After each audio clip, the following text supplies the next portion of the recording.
Bom, em primeiro lugar, nos parece que é muito importante registrar que o contexto da crise que o Brasil vivencia, em particular com uma agudização muito grande desde 2015, que é uma crise econômica, política, social, uma crise que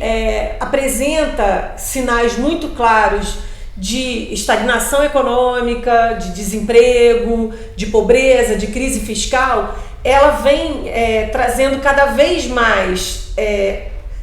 intensificação desses componentes na medida em que a alternativa que é apresentada pelas forças dominantes, pelas elites, pela burguesia, pelo Estado brasileiro, é o que se chama aqui no Brasil de ajuste fiscal, ou seja, um conjunto de medidas que tem como eixo ordenador a redução do Estado brasileiro, tanto no seu tamanho quanto no seu papel social. E, portanto, isso significa a diminuição do gasto público. E para a população significa a diminuição dos serviços públicos, da agenda pública de programas sociais, de políticas públicas e de serviços que são prestados à população e à juventude brasileira. E o que a gente tem vivenciado neste momento é um conjunto de ações que já foram aprovadas, tanto no Senado quanto na Câmara, pelo governo federal, com a sua iniciativa e com a colaboração de Justiça, de Senado, de Câmara, que foi a emenda constitucional 95 com o teto dos gastos, a reforma da Previdência, e a gente está, a reforma trabalhista, né? E a gente está experimentando no Brasil um processo de entrega direta do patrimônio brasileiro ao setor privado e um objetivo claro de fazer com que esse lugar que o Estado ocupa seja reservado e entregue ao setor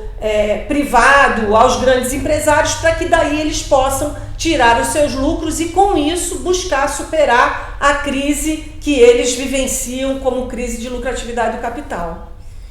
É importante destacar, neste domingo teve uma entrevista com o ministro da Economia, o Paulo Guedes,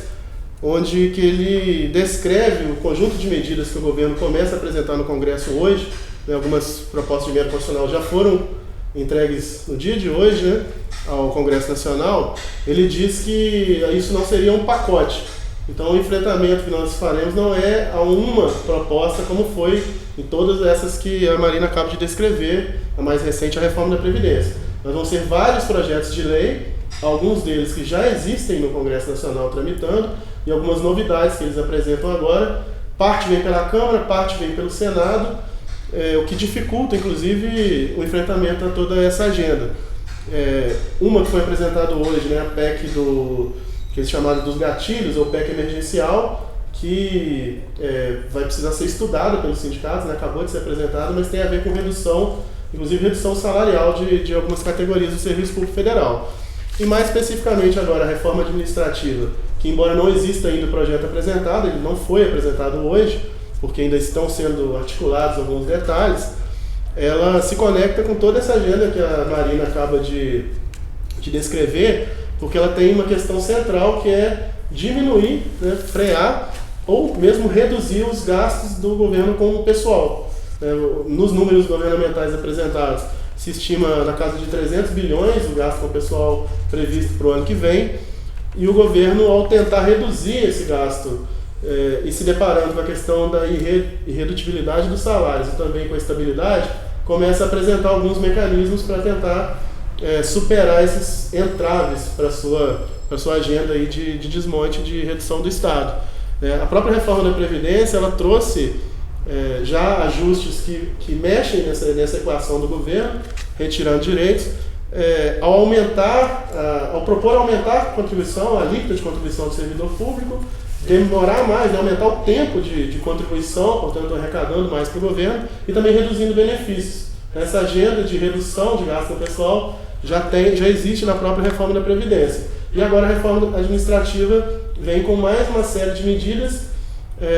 que ainda não estão explícitas em projeto, mas que a gente já pode fazer um pequeno desenho dos seus contornos, do seu esqueleto, porque por várias vezes o governo deu entrevistas indicando o que vem nessa reforma administrativa e recentemente também foi publicado um material pela Frente Parlamentar em Defesa do Serviço Público, que faz um pouco esse desenho que a gente vai começar agora a apresentar.